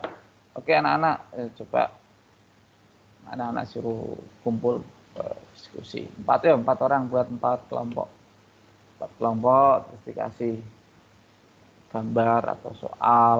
Coba kita diskusikan gimana, ini ada masalah ini matematika, ini soal cerita nih, coba kita diskusikan bareng-bareng. Nah, dan siswa yang aktif, siswa yang bertanya terus kayak gitu, Pak ini gimana Pak caranya Pak, Pak gimana Pak, itu namanya student center approach. Nah, terserah dari Bapak Ibu, saya tidak ada sesuatu yang tidak baik, saya tidak akan bilang oh ini yang ini pendekatan ini jangan dipakai, pendekatan ini jangan dipakai, ini jelek, ini bagus. Tidak akan seperti itu, karena ini ilmu semua, semuanya bagus. Tergantung mungkin materi yang ingin kita sampaikan. Perlu tidak pendekatan yang siswa aktif atau pendekatan gurunya saja yang aktif? Ini kembalikan ke Bapak Ibu semuanya. Nah, Bapak Ibu hanya perlu mengetahui bahwa oh ternyata ini tahu pendekatan pembelajaran itu. Oke, tentang praktiknya, Bapak Ibu yang tahu kondisi anak dan materi, silahkan pakai yang mana. Bebas. Oke. Yang kedua, strategi pembelajaran. Ya, strategi pembelajaran adalah sebuah rencana, siasat, atau cara yang dipakai untuk mencapai tujuan yang diharapkan. Strategi seperti kita mau perang ya kan, kita mau perang gitu melawan kaum jahiliyah kan, semoga sudah tidak ada contoh ya, contoh ini mau melawan kaum jahiliyah, saya pakai strategi, oh nanti pasukan pakai pasukan berkuda nanti di depan, nanti yang panah di belakang, dari samping kiri panah juga, samping kanan panah, ketika mereka maju kita serang sama-sama. Nah, itu strategi. Jadi kita punya siasat, cara agar kita mencapai tujuan. Tujuan apa sih? Menang ya kan. Tujuan kita mengajar kan biar meskipun kadang tidak sampai, tidak salah ya. Yang penting kita memiliki tujuan. Nah, tujuan contoh materi PS, mempelajari tentang keanekaragaman hayati di Indonesia contoh. Tujuannya anak-anak tahu. Nah, agar mencapai tujuan itu kira-kira apa yang kita lakukan? Strateginya apa sih? Nah, contohnya ini pemilihan materi. Nah, jadi ini lebih mengarah ke guru atau peserta didik. Gurunya memilihkan atau peserta didik yang kemudian menentukan materi. Nah, penyaji materi pelajaran, perorangan atau kelompok atau belajar mandiri. Nah, strateginya kayak gitu. Gimana sih strateginya? Perlu nggak sih keanekaragaman hayati Indonesia itu dijelaskan secara kelompok? Perlu nggak sih? Atau cukup perorangan saja? Atau biarlah anak-anak belajar mandiri di rumah? Nah, itu kita yang menentukan strateginya. Nah, itu contohnya seperti itu. Ada materi ini, kira-kira strateginya gimana ya? Nah, kalau universitas terbuka itu seharusnya menggunakan strategi pembelajaran belajar mandiri, sepatutnya ya. Jadi menekankan pada aspek kemandirian. Karena tatap mukanya berbeda dengan tatap muka perkuliahan pada umumnya. Nah, ya, karena itu semoga bisa menjadi lebih mandiri. Yang ketiga, metode pembelajaran adalah cara mengajar secara umum. Metode biasa. Metodenya apa sih? Pakai metode apa kamu? Kok anak-anaknya bisa pintar gitu? Nah, ini sepertinya kita melakukan studi banding, ya kan? Berkunjung ke sekolah-sekolah yang secara akademik bagus agar kita juga bisa belajar. Nah, tentang metode itu contohnya seperti itu. Adalah cara mengajar secara umum yang dapat diterapkan pada semua mata pelajaran. Nah, secara umum ya, ini cara mengajar secara umum ya, tapi semua bisa dipraktekin, entah itu PS, matematika, PKN, IPA, dan lain-lain. Bisa. Contohnya metode ceramah, ekspositori, tanya jawab, penemuan terbimbing, dan lain sebagainya. Itu metodenya. Oke. Yang keempat, ada 5 oleh salah. Teknik pembelajaran. Nah, dari di bawah metode itu ada teknik. Adalah penerapan secara khusus. Kalau metode itu kan umum, bisa kepakai itu di semua mapel. Nah, kalau teknik pembelajaran itu enggak secara khusus, satu metode. Metodenya itu khusus. Dan sudah disesuaikan dengan kemampuan dan kesiapan peserta didik. Enggak mungkin nih kita masuk kelas, enggak mungkin kita harus memaksakan saya harus pakai metode ini. Mau enggak bisa. Yang benar adalah kita harus melihat kondisi siswa dulu, kondisi peserta didik dulu, baru menentukan metode, baru kemudian lebih sempitnya lagi kita menentukan teknik pembelajaran. Oh, yang ini pas ini kayaknya ini. Siswanya modelnya gini. Kayaknya pakai yang inilah pas. Itu teknik pembelajaran. Nah, yang terakhir, yang kelima, ini konsep yang perlu kita ketahui adalah ada model pembelajaran. Sudah ada media pembelajaran, metode pembelajaran, teknik pembelajaran, sekarang ada model pembelajaran. Nanti ada lagi media. Kalau media gampang ya, media pembelajaran, alat. Ini kan konsep seperti ini memang agak susah ya. Model pembelajaran adalah sebuah desain kerangka yang menggambarkan suatu proses pada suatu pembelajaran dan berpengaruh pada perkembangan peserta didik. Nah, kita buat model, kita sudah punya teknik, nah kita membuat modelnya itu mau pakai model apa agar si peserta didik itu punya pengaruh, hanya punya ada perubahan pada peserta didik itu. Jika tidak ada terjadi perubahan pada model pembelajaran itu, maka ada yang salah dengan model pembelajaran yang diterapkan. Itu 5 ya Bapak Ibu, mulai dari pendekatan pembelajaran, terus apa lagi? Strategi pembelajaran, metode pembelajaran, teknik pembelajaran, dan model pembelajaran. Nah, ini nanti yang akan saya jadikan tugas. Bapak Ibu silakan nanti bisa browsing internet, Google ya.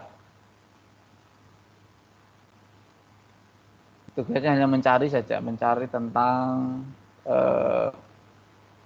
arti dan contoh tentang 5 konsep ini. Contoh secara lebih real ya. Oke, setelah mengetahui pengertian dari kelima konsep yang penting dan sering terbalik-balik ini ya, kadang terbalik-balik. Saya sendiri pun kadang susah membedakan kalau ditanya Apa sih Pak bedanya strategi sama metode itu? Apa sih? Kok ada teknik, kok ada model, gimana apa sih bedanya? Kadang berbalik-balik. Karena ini konseptual yang ya, tipis-tipis bedanya. Nah, yang secara umum sih kita mengenalnya sih metode secara umum ya. Itu yang paling gampang kita ingat adalah metode. Tapi ternyata ada 5. Oke, maka kita langkahkan kaki kita pada aspek penelitian ilmu sosial. Oke. Setelah kita bisa menguasai ini, 5 ini, kita masuk ke aspek penelitian ilmu sosial. Oke.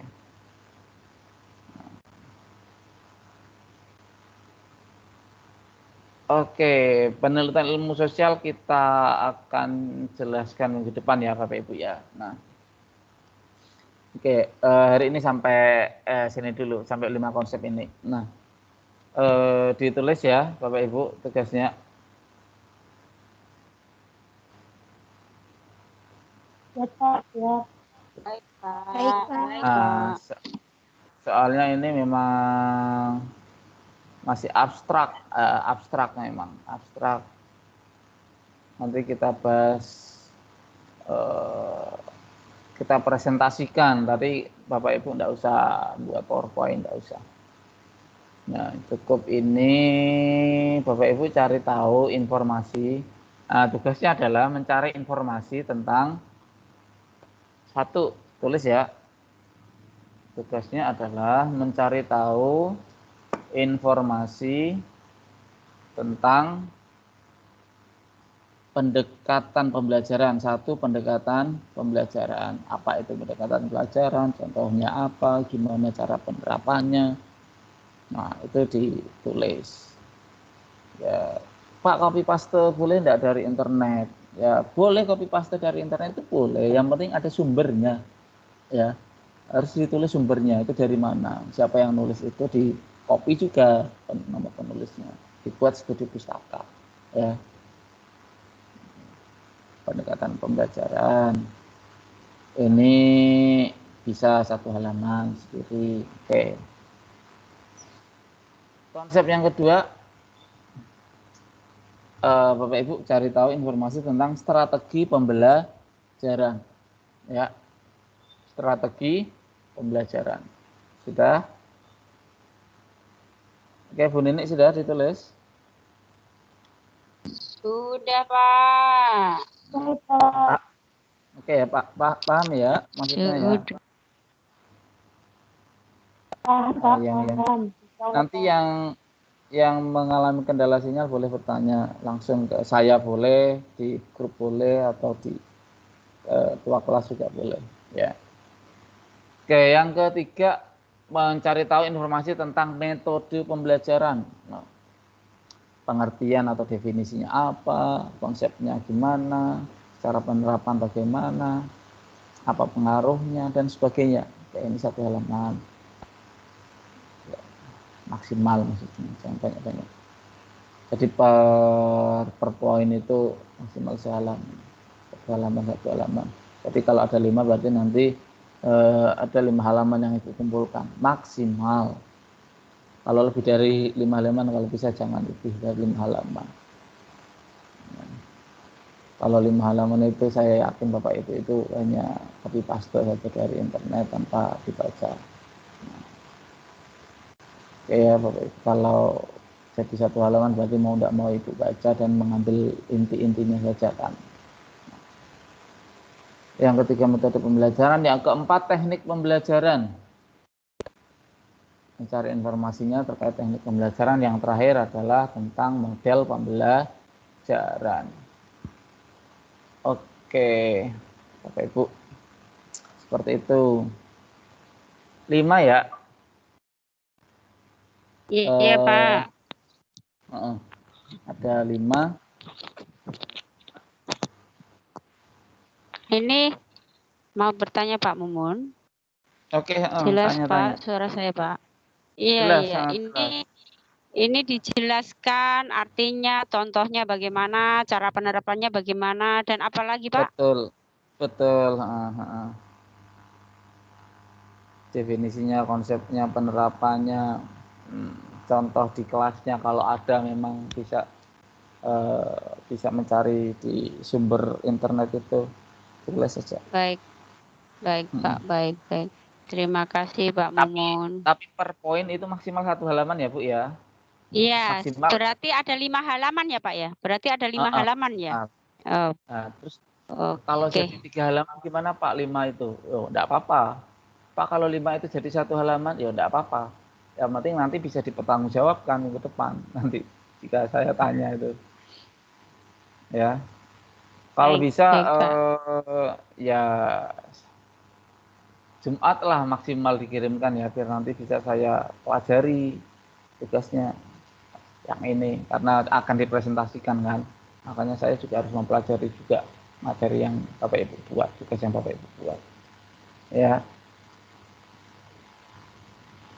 Oke, presentasinya bukan pakai PowerPoint ya Bapak Ibu ya.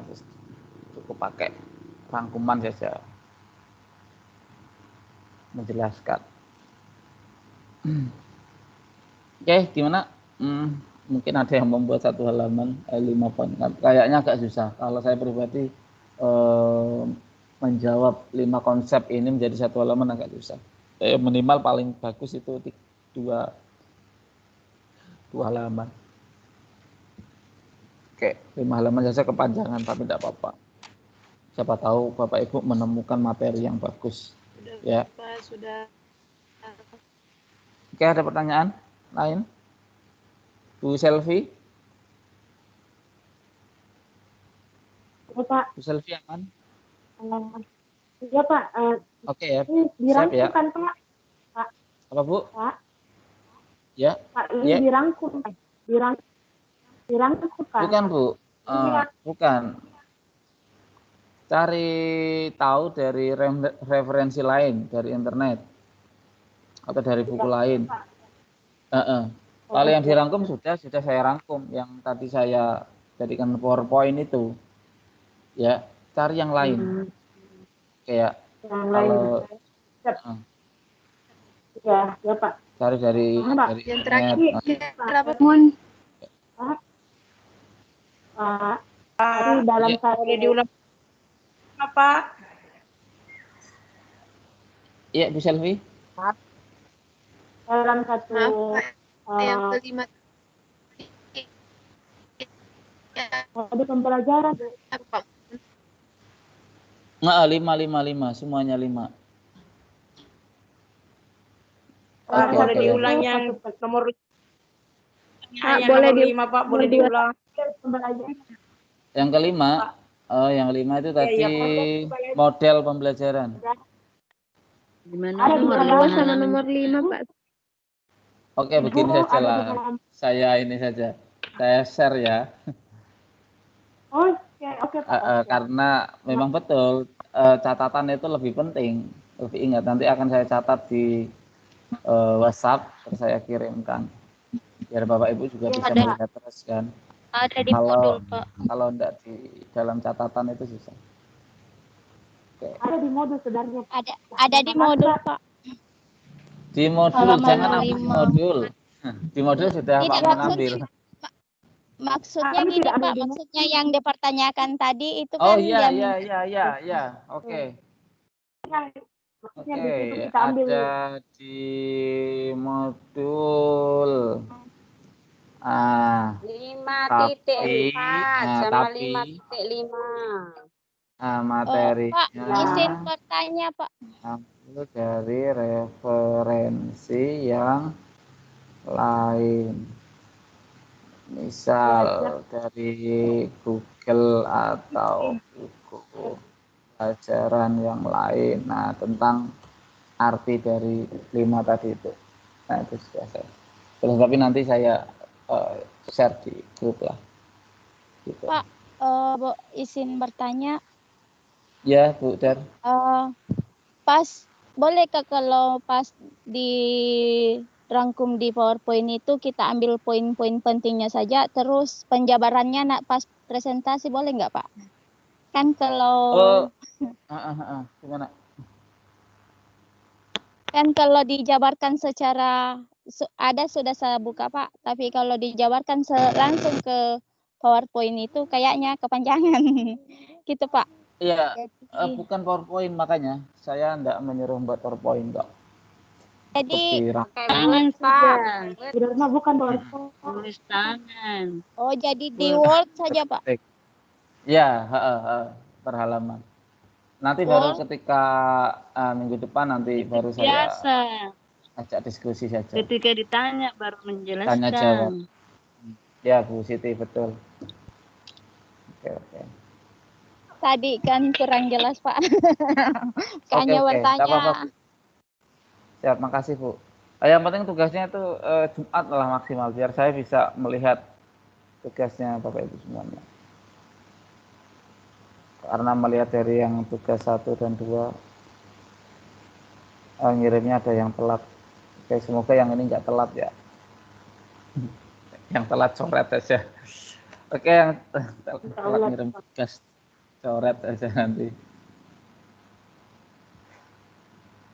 Nah, salah satu yang rajin ngirim itu Bu 5 besar yang rajin. Ini perlu saya sampaikan ini. Oke, 5 besar yang rajin itu Bu Rasmi, Bu Nursuentik, Bu Asrida. Nah, Bu Selvi ini termasuk 5 besar yang mengumpulkannya paling cepat. Oke, semoga yang lain bisa berlomba untuk lebih cepat mengumpulkan tugas. Oke, terima kasih ya Bapak Ibu ya. Oh, Bu Ella sudah live conversation. Oke, Bu Sri juga. Oke, nanti penjelasan boleh di grup WhatsApp ya Bapak Ibu. Terima kasih ya. Iya, Pak.